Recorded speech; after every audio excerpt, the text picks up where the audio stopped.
दोस्तों मेरी तबीयत थोड़ी खराब हो चुकी थी, इसलिए मैं प्रॉपर्ली वीडियोस को अपलोड नहीं कर पा रहा था। लेकिन अब अच्छी खबर ये है कि मेरी तबीयत बिल्कुल पहले की तरह ठीक हो चुकी है, तो मैं कोशिश करूंगा जल्द से जल्द सभी वीडियोस को अपने टाइम पे अपलोड करने की। तो चलिए बढ़ते हैं अपनी मेन वीडियो की तरफ। की शुरुआत में स्पेस यूनिवर्स का ही सीन दिखाया जाता है, जहाँ पे एंसेस्टर्स अपनी ड्रैगन स्टारशिप से होते हुए बहुत ही तेजी से आगे बढ़ रहे थे। और भले एंसेस्टर्स का बड़ा भाई लिंक्सो ड्रैगन स्टारशिप के अंदर मैप को इंस्टॉल करना भूल गया था, लेकिन एंसेस्टर्स उसके बावजूद भी वहाँ पे अपनी डिवाइन स्पेशल पावर का इस्तेमाल करते हुए आसानी से वहाँ पे पूरी यूनिवर्स के मैप को देख पा रहे थे। और उसी मैप में से वो एक प्लेनेट के ऊपर जाने का डिसाइड करते हैं, और उसे सिलेक्ट करने के बाद वो दोबारा वापस आकर अपने हेलगोट वाले सिंहासन के ऊपर बैठते हुए कहते हैं वो जगह मुझे काफी ज्यादा इंटरेस्टिंग लग रही है, एक बार जाकर तो मुझे उसे देखना ही होगा। और ये कहते हुए एंसेस्टर्स ने वहाँ पे अपनी आंखों के इशारे से ही अपनी ड्रैगन स्टारशिप को वहाँ पे उसी प्लेनेट की तरफ मोड़ दिया था। लेकिन वहाँ पे जाते हुए रास्ते में ही एंसेस्टर्स को एक और लिविंग प्लेनेट के बारे में एहसास होता है, जो कि एंसेस्टर्स को थोड़ा अजीब लगता है। इसलिए एंसेस्टर्स अपनी ड्रैगन स्टारशिप को उसी तरफ मोड़ देते हैं। और ये प्लेनेट देखने में वाकई थोड़ा अजीब दिखाई दे रहा था। असल में ये कोई पूरा प्लेनेट था ही नहीं, बल्कि एक छोटा सा फेरी लैंड था, जो कि Z1 फेरी लैंड के नाम से जाना जाता था। और जैसे एंसेस्टर्स वहाँ पे Z1 फेरी लैंड के ऑर्बिट के अंदर इंटर करते हैं, तो उन्हें वहाँ पे एक अनाउंसमेंट सुनाई देती है, जिसके मुताबिक किसी को भी सिटी के अंदर इंटर करने से पहले अपनी स्पेसशिप को यहीं पे पार्क करना था। और एंसेस्टर्स की तरफ वहाँ पे और भी काफी सारी स्टारशिप्स खड़ी हुई थी, जिन्हें एक एल्डर वहाँ पे गाइड करते हुए पार्किंग में जाने के लिए बोल रहा था। पर जैसे उस एल्डर की नजर वहाँ पे एंसेस्टर्स की ड्रैगन स्टारशिप के ऊपर पड़ती है, तो वो एल्डर अचानक वहाँ पे काफी ज्यादा एक्साइटेड हो जाता है। और अभी तक उसे जो ये काम बोरिंग लग रहा था, वो अचानक एक्साइटेड होते हुए अपनी जगह से उठ खड़ा होता है और एक डेविल स्माइल करते हुए एंसेस्टर्स की तरफ देखकर कहता है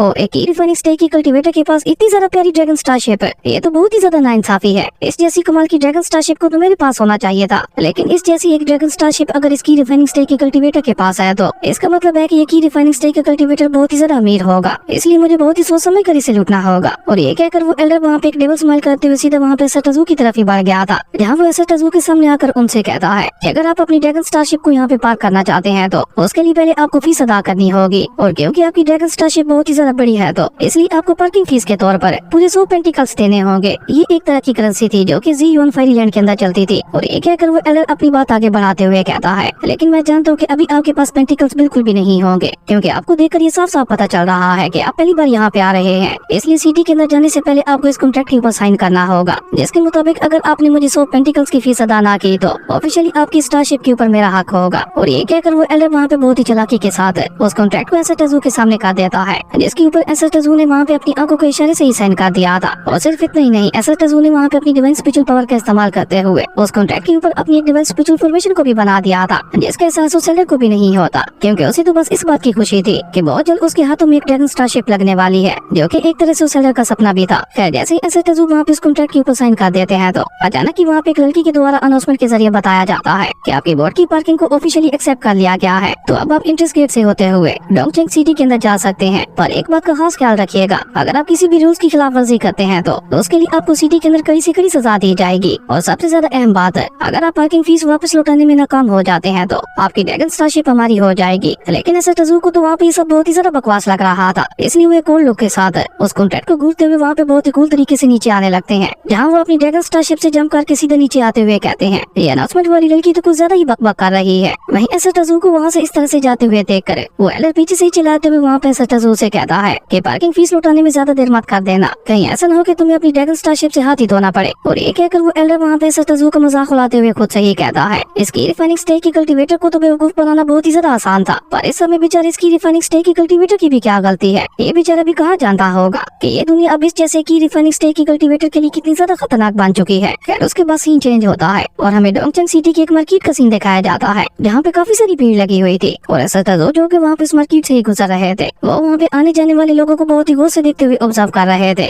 जहाँ उन्हें देखते एंसेस्टर्स को पता चल जाता है कि यहाँ पे लोग अपना पेट पालने के लिए जानवरों का शिकार करते हैं। और अभी एंसेस्टर्स वहाँ पे खड़े होकर ये सब सोच ही रहे थे कि तभी अचानक कि उनके पास एक ओल्ड मैन और एक छोटी सी लड़की आगे गुजरते हैं, जहाँ एंसेस्टर्स से थोड़ी दूर जाने के बाद वो दोनों भी वहाँ पे रुक जाते हैं, क्योंकि असल में वहाँ पे एक घंटी बजने लगी थी। और डोंगचेंग सिटी के अंदर इस घंटी के बजने का सिर्फ एक ही मतलब था कि कोई नया मिशन आया है। इसलिए वो छोटी लड़की जिसका नाम जाओ किंग था, वो उस घंटी को सुनती अपने ग्रैंडपा हुआंग के साथ वहीं पे रुक जाती है। और जाओ किंग के ग्रैंडपा हुआंग जो कि थोड़ा कम सुनते थे, जाओ किंग वहाँ पे चिल्लाते हुए उनसे कहती है ग्रैंडफादर दोबारा घंटी बज रही है, इसका मतलब है कि जरूर कोई नया मिशन आया होगा। जाओ किंग की ये बात सुनकर ग्रैंडपा वांग वहाँ पे अपना कान आगे करते हुए उससे कहते हैं, जाओ किंग, अभी तुमने क्या बोला, मुझे कुछ भी समझ नहीं आया, प्लीज क्या तुम दोबारा मुझे उस बारे में बता सकती हो। जिसपे जाओ किंग भी अपने ग्रैंडपा के कान के करीब जाकर वहाँ पे लगभग चिल्लाते हुए उन्हें बताती है कि मैं कह रही हूँ कि एक नया हंटिंग मिशन आया है। जाओ किंग की इतनी ज्यादा जोर से चिल्लाने के बाद ग्रैंडपा वांग को भी उसकी बात समझ आ जाती है और वो भी हमें अपना सर हिलाते हुए अपनी पोती जाओ किंग से कहते हैं कि ये तो बहुत ही अच्छी बात है, चलो चलकर एक बार उस मिशन को देख कर आते हैं, हो सकता है वो मिशन हमारे काम का हो और अगर हम लोगों ने उस मिशन को पूरा कर दिया तो हम लोगों को काफी सारा प्रॉफिट भी मिल सकता है, जिसका इस्तेमाल करते हुए हम लोग उस घटिया एल्डर से अपनी स्टारशिप को भी वापस पा लेंगे। इसका मतलब था कि ये दोनों भी यहाँ पे सटाजू की तरह स्ट्रेंजर्स थे जिन्हें उस घटिया एल्डर ने पार्किंग फीस के बहाने से लूट लिया था और जैसे इस बात का पता वहाँ पे सटाजू को चलता है तो उन्हें वहाँ पे सेलर की थोड़ा गुस्सा भी आने लगा था और ऊपर से वो घटिया एल्डर भी वहाँ पे एक और स्पेसशिप को लाकर अनाउंसमेंट करते हुए कहता है कि जिसकी पार्किंग फीस अभी बाकी है तो मैं उन लोगों को बता दूं, कॉन्ट्रैक्ट की टर्म एंड कंडीशंस के मुताबिक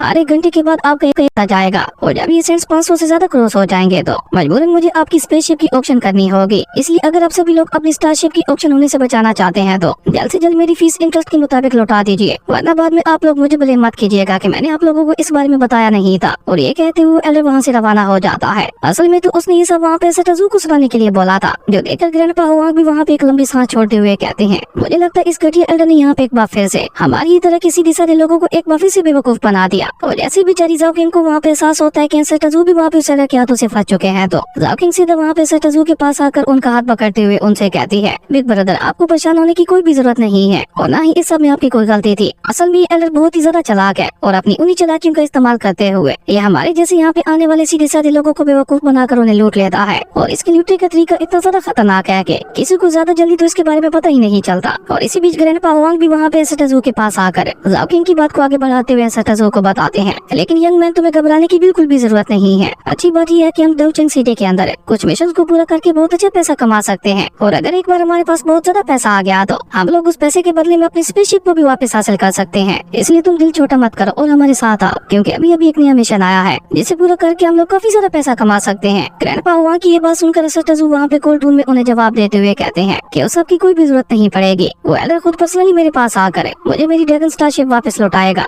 सटाजू की ये बात सुनकर ग्रैंडपा वांग वहाँ पे एक बार फिर से सटाजू के सामने आते हुए उनसे कहते हैं, यंग मैन तुम बिल्कुल ठीक कह रहे हो, अगर हम लोग उस मिशन को पूरा करते हुए उस एल्डर को उसके पैसे वापस लौटा देते हैं तो वो खुद चलकर हमारी स्पेसशिप वापस लौटाने के लिए हमारे पास आएगा, लेकिन उससे पहले हमें अपने मिशन को पूरा करना होगा। चलो अब ज्यादा सोचो मत और हमारे साथ आओ, चलकर उस मिशन के बारे में पता लगाते हैं, कहीं ऐसा न हो कि हमसे पहले कोई और ही उस मिशन को पूरा कर दे। अब ग्रैंडपा वांग की ये बात सुनकर हम देखते हैं कि सटाजू भी वहाँ पे उनके साथ जाने के लिए मान जाते हैं, लेकिन इसी बीच वहाँ पे सटाजू को एहसास होता है कि कोई छुपकर वहाँ पे सटाजू के ऊपर नजर रखे हुए है। हालांकि सटाजू को वहाँ पे इस बारे में एहसास तो हो गया था, लेकिन वो वहाँ पे उसे इग्नोर करते हुए सीधा वहाँ पे ग्रैंडपा वांग और जाओ किंग के साथ उसी मिशन के बारे में पता लगाने के लिए वहाँ से रवाना हो जाते हैं। और वहाँ से होते हुए वो सभी लोग ड्रैगन एंड टाइगर हॉल के अंदर आ जाते हैं। ये वही जगह थी जहाँ पे नए नए मिशन को अनाउंस किया जाता था। और जैसे ग्रैंडपा वांग जाकर उस नए मिशन को देखते हैं तो वो वहाँ पे एक लंबी सांस छोड़ते हुए कहते हैं कि ये मिशन तो बहुत ही ज्यादा खतरनाक है। और ग्रैंडपा वांग की तरह वहाँ पे खड़े हुए बाकी सभी लोग भी इसी बारे में बातें कर रहे थे कि इस मिशन को पूरा करने का मतलब होगा अपनी मौत को दावत देना। वहीं ग्रैंडपा वांग अपनी बात आगे बढ़ाते हुए कहते हैं कि इस मिशन में तो हमें सेकंड लेवल के विंड वॉरिंग वुल्फ्स का सामना करना होगा, जो कि बहुत ही ज्यादा खतरनाक होते हैं। वहीं ग्रैंडपा वांग की ये बात सुनकर सटाजू वहाँ पे उनसे सवाल करते हुए पूछते हैं कि क्या सेकंड लेवल के डिवोरिंग वुल्फ को मारना इतना ज्यादा मुश्किल काम होता है, जो कोई भी यहाँ पे इस मिशन को पूरा करने के लिए तैयार ही नहीं है। सटाजू की ये बात सुनकर जाओ किंग वहाँ पे सटाजू को जवाब देते हुए बताती है कि अभी हम सभी लोग नए 3LM की सिटी के अंदर हैं और फिर आप खुद ही अंदाजा लगा लें कि सेकंड लेवल के डिमोनिक बीस्ट कितने ज्यादा खतरनाक होते होंगे। उनका सामना करने का मतलब होगा खुद को मौत के मुंह में धकेलना। इसलिए मेरे ख्याल से तो हम लोगों को इस मिशन को छोड़ ही देना चाहिए, क्योंकि ये बहुत ही ज्यादा खतरनाक है। इसी बीच सटाजू को वहाँ पे एक बार फिर से एहसास होता है कि वही पर्सन उनका पीछा करते हुए यहाँ तक भी आ पहुँचा है। वहीं जाओ किंग अपनी बात आगे बढ़ाते हुए कहती है, लेकिन अगर हम लोग कुछ अच्छे टीममेट्स को ढूंढ लेते हैं तो हम लोग आसानी के साथ इस मिशन को पूरा कर लेंगे। और अभी जाओ किंग वहाँ पे ये सब बोल ही रही थी कि तभी एक रेड कार्ड हंटर वाला कल्टीवेटर है, जो कि हंटर डॉन के नाम से जाना जाता था, वो अचानक ही वहाँ पे सटाजू की टीम के पास आकर उन्हें अपना हंटिंग वाला रेड कार्ड दिखाते हुए कहता है कि मैं हूँ हंटर डॉन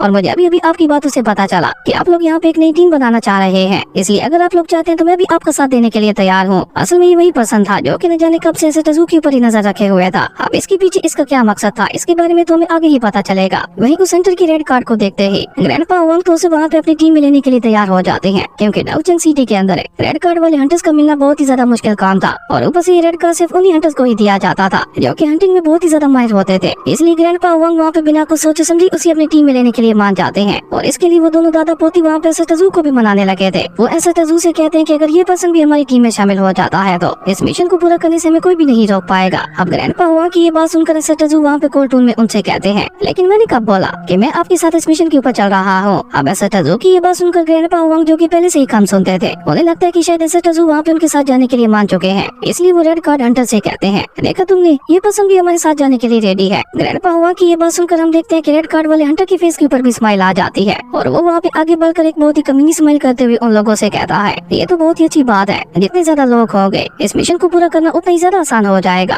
और ये कहकर वो सभी लोग वहाँ से विंड वैली की तरफ रवाना हो जाते हैं, क्योंकि वहीं पे वो सेकंड लेवल के डिवोरिंग वुल्फ मौजूद थे, जिन्हें एसेटाजू और उनकी टीम को वहाँ पे खत्म करना था। जैसे ही वो सभी लोग वहाँ पे विंड वैली के अंदर एंटर करते हैं तो वहाँ पे बहुत ही ज्यादा तेज हवा चल रही थी, लेकिन इतने ज्यादा बूढ़े हो जाने के बावजूद भी ग्रैंडपा हुआंग वहाँ पे सबसे आगे चल रहे थे। वाकई मानना पड़ेगा, पुरानी खुराकों में दम तो था। और अचानक ही ग्रैंडपा हुआंग वहाँ पे एक जगह पे आकर रुक कर कुछ सूंघने लगते हैं और सूंघते वहाँ पे उन्हें एहसास हो जाता है कि वो डिवोरिंग वुल्फ बीस्ट उनके सामने ही मौजूद है, जिनके बारे में वो वहाँ पे एक इशारे के साथ अपनी पूरी टीम को भी बता देते हैं। और ऊपर से डिवोरिंग वुल्फ बीस्ट को भी एहसास हो गया था कि उनका शिकार उनके आसपास है, जो देखकर बेचारी ज़ाओ किंग वहाँ पे थोड़ा घबराते हुए अपने ग्रैंडपा हुआंग से कहती है, ग्रैंडपा हुआंग प्लीज आप अपना ख्याल रखिएगा। लेकिन इसी बीच हम देखते हैं कि ग्रैंडपा हुआंग वहाँ पे बहुत ही अजीब तरीके के साथ खुद ब खुद ही वहाँ पे डिवोरिंग वुल्फ बीस्ट की तरफ आगे बढ़ने लगते हैं, जो देखकर ज़ाओ किंग वहाँ पे जल्दी से आगे बढ़कर अपने ग्रैंडपा के सामने आकर उन्हें वहाँ पे पकड़ते हुए रुकने की कोशिश करने लगी थी, लेकिन उसके ग्रैंडपा तो वहाँ पे रुकने का नाम ही नहीं ले रहे थे, जो देखकर ज़ाओ किंग वहाँ पे रेड कार्ड हंटर और एसेटाजू से मदद मांगते हुए कहती है, प्लीज मेरे ग्रैंडपा को बचा लीजिए, उन्हें यहाँ पे कोई और कंट्रोल कर रहा है। अब ज़ाओ किंग की ये बात सुनकर अचानक ही रेड कार्ड हंटर वहाँ पे जोर जोर से हंसने लगा था और उसी के साथ साथ उसने वहाँ पे अपने खतरनाक डेमोनिक ऑरा को भी रिलीज कर दिया था, जिसे देखती ज़ाओ किंग वहाँ पे पहचान जाती है और वो वहाँ पे गुस्से के साथ साथ घबराते हुए उसे कहती है कि ये सब तुम यहाँ पे कर रहे हो, इसका मतलब है कि तुम कोई इमोर्टल कल्टीवेटर नहीं हो,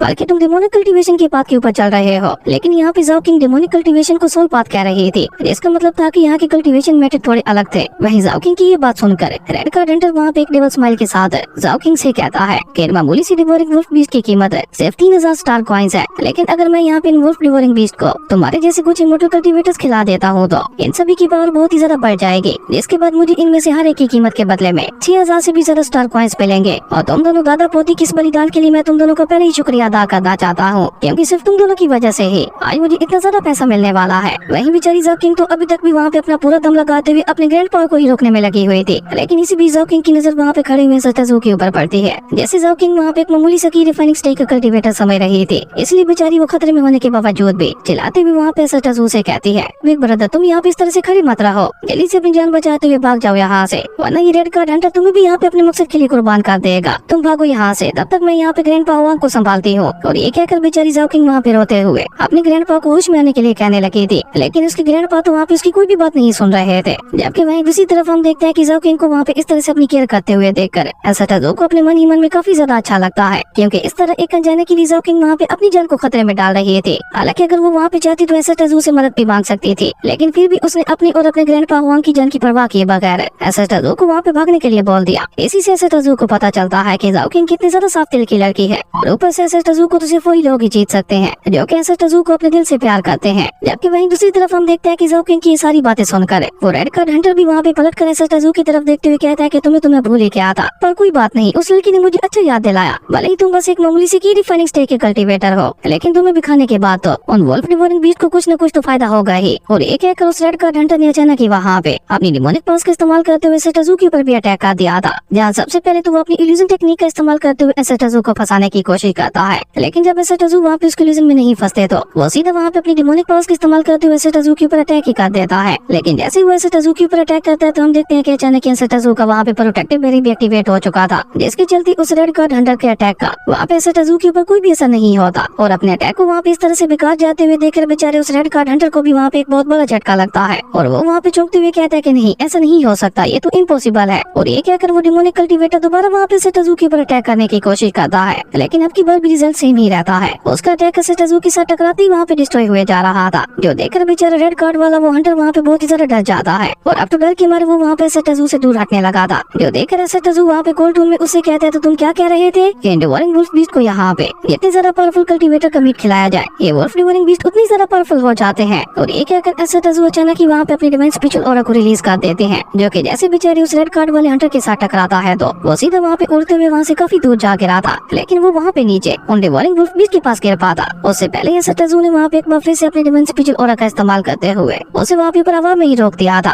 जबकि वहीं दूसरी तरफ हम देखते हैं कि वो वुल्फ डिवोरिंग बीस्ट भी वहाँ पे अपने शिकार को अपने सामने देखकर वहाँ पे जोर जोर से रोर करने लगे थे, जो देखकर बेचारा रेड कार्ड वाला हंटर वहाँ पे चौंकते हुए सटाजू से कहता है कि आखिर तुम इस तरह से मेरी बॉडी को कंट्रोल कैसे कर पा रहे हो? ऐसा कुछ तो कोई फर्स्ट लेवल वाला कल्टीवेटर भी नहीं कर सकता। आखिर तुम हो कौन? पर तुम जो कोई भी हो, मैं तुम्हें बता दूं कि मैं एक सेकंड लेवल का सोल कल्टीवेटर हूँ, और अगर तुमने यहाँ पे मुझे मारने की कोशिश की तो मेरे बाकी साथी तुम्हें जिंदा नहीं छोड़ेंगे। पर अभी बेचारा वो रेड कार्ड वाला हंटर वहाँ पे ये सब बोल ही रहा था, पर तब ये जाना कि उनमें से एक डिवोरेक वुल्फ बीस्ट ने तो वहाँ पे जंप करते हुए सीधा वहाँ पे उस रेड कार्ड वाले हंटर के ऊपर ये अटैक कर दिया था, और उसके बाद उन डिवोरेक वुल्फ बीस्ट का ग्रुप मिलकर वहाँ पे उस रेड कार्ड वाले हंटर को वहाँ पे जिंदा ही खाने लगे थे, जिसके चलते उसकी चीखें वहाँ पे चारों तरफ गूंज रही थी। पर वो डिवोरेक वुल्फ बीस्ट उसे वहाँ पे खाने में ज्यादा देर नहीं लगाते, और देखते ही देखते उन सभी ने मिलकर वहाँ पे बहुत ही जल्दी उस रेड कार्ड वाले हंटर का खेल खत्म कर दिया था, जिसके खत्म होते ही हम देखते हैं कि ग्रैंडपा हुआंग को भी दोबारा वहाँ पे होश आ जाता है, जो कि अब बिल्कुल पहाड़ की चोटी के करीब पहुंच चुके थे, और अगर वो वहाँ पे अब अपना एक भी कदम और आगे बढ़ाते तो वो भी वहाँ पे वुल्फ बीस्ट का शिकार हो जाते। इसलिए ग्रैंडपा हुआंग जल्दी से वहाँ पे वापस पलटते हुए सटाजू का शुक्रिया अदा करने लगे थे। इवन अब तो वो वहाँ पे सटाजू को अपना बेनिफैक्टर ही बुलाने लगे थे, और साथ ही साथ वो वहाँ पे अपनी जान बचाने के लिए सटाजू का शुक्रिया अदा भी करते हैं, और थोड़ा इमोशनल होते हुए सटाजू से कहते हैं कि मैं तो वैसे ही बहुत ज्यादा बुरा हो चुका हूँ, अगर मैं यहाँ पे मर भी जाता तो मुझे इसका कोई भी काम नहीं होता। मुझे चिंता तो अपनी पोती की हो रही थी, क्योंकि जाओ किंग अभी भी बहुत ज्यादा यंग है और अभी तक उसने दुनिया में देखा ही क्या है। लेकिन सटाजू वहाँ पे ग्रैंडपा हुआंग की सारी बातों को इग्नोर करते हुए खुद वहाँ पे उनकी जगह पे आके खड़े हो जाते हैं, और वहाँ पे अपनी डिवाइन स्पिरिचुअल पावर का इस्तेमाल करते हुए उन सभी वुल्फ बीस्ट के ग्रुप को भी वहाँ पे ऊपर हवा में उठा दिया था, जो देखकर तो जाओ किंग के साथ साथ ग्रैंडपा हुआंग वहाँ पे सटाजू से और भी ज्यादा इंप्रेस हो जाते हैं। तभी अचानक सटाजू वहाँ पे कोल्टून में उनसे सवाल करते हुए पूछते हैं कि इनके बदले में हमें पैसे कहाँ से मिलेंगे। वहीं सटाजू को वहाँ पे एक साथ उन वुल्फ बीस्ट को इस तरह से पकड़ते हुए देखकर उन दोनों दादा पोती को भी वहाँ पे एक बहुत बड़ा झटका लगता है। खैर उसे इग्नोर करके वो सटाजू को अपने पीछे आने के लिए बोलते हैं। खैर उसके बाद वो दोनों दादा पोती वहाँ पे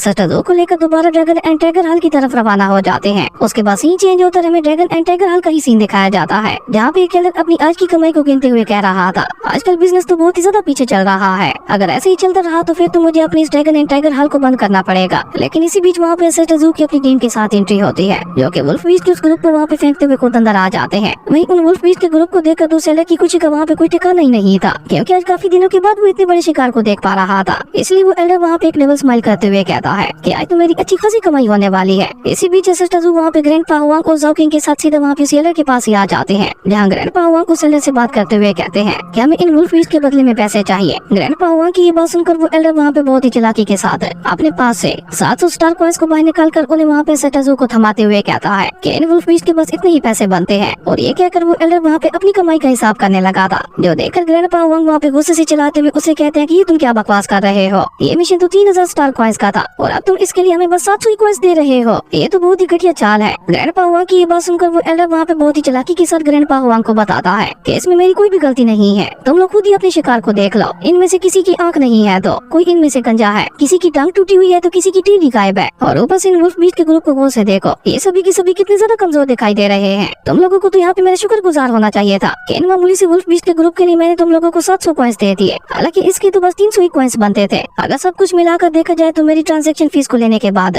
आप लोगों के हिस्से में बस 700 ही कॉइंस आते हैं। उस सेलर की ये बात सुनकर जाओ किंग गुस्से से वहाँ पे चलाते हुए उसे कहते हैं कि ये तो नाइंसाफी है, तुम तो सरासर हमें लूट रहे हो। जाओ किंग की ये बात सुनकर वो एल्डर उससे कहता है कि अगर तुम्हें ऐसा लग रहा है तो तुम लोग अपने इस कचरे को उठाकर यहाँ से जा सकते हो। उस एल्डर की ये बात सुनकर वो दोनों दादा पोती तो वहाँ पे परेशान हो जाते हैं, जो देखकर सटाजू वहाँ पे कोल्टून में उन दोनों से कहते हैं कि चलो यहाँ से, हमें इस पर्सन के साथ बिजनेस नहीं करना। हालांकि सटाजू की ये बात सुनकर वो दोनों दादा पोती वहाँ पे सटाजू को समझाने की भी कोशिश करते हैं, लेकिन सटाजू वहाँ पे उनकी कोई भी बात सुने बगैर उन्हें लेकर चुपचाप वहाँ से बाहर आ जाते हैं, क्योंकि अब बेचारा ये एल्डर यहाँ पे हेलगोट का रूप देखने वाला था। वहीं वहाँ से जाते जाते सटाजू वहाँ पे सेलर के दिए हुए पैसे भी से वहाँ पे वापस लौटा देते हैं, जो देखकर वो एल्डर पीछे से वहाँ पे लोगों का मजाक उड़ाते हुए कहता है कि मैं भी देखता हूँ कि तुम लोग डाउचंग सिटी के अंदर कहाँ पे बिजनेस कर पाते हो, मैं तुम लोगों की शिकार को कहीं भी नहीं बिकने दूंगा। अब ये कहकर वो एल्डर अपनी लाइफ की सबसे बड़ी गलती कर देता है, क्योंकि जैसे ही सटाजू वहाँ पे जाओ किंग और ग्रैंडपा हुआंग के साथ वहाँ पे उसकी शॉप से बाहर आते हैं तो अचानक ही वहाँ पे उसके ड्रैगन एंड टाइगर हॉल के अंदर एक बहुत बड़ा ब्लास्ट होता है, और ये ब्लास्ट इतना ज्यादा खतरनाक और बड़ा था कि बेचारे सेलर का पूरा dragon and tiger hall he destroy हो जाता है, और उसके ड्रैगन एंड टाइगर हॉल के अंदर मौजूद सभी कॉइंस भी उड़ते हुए सीधा वहाँ पे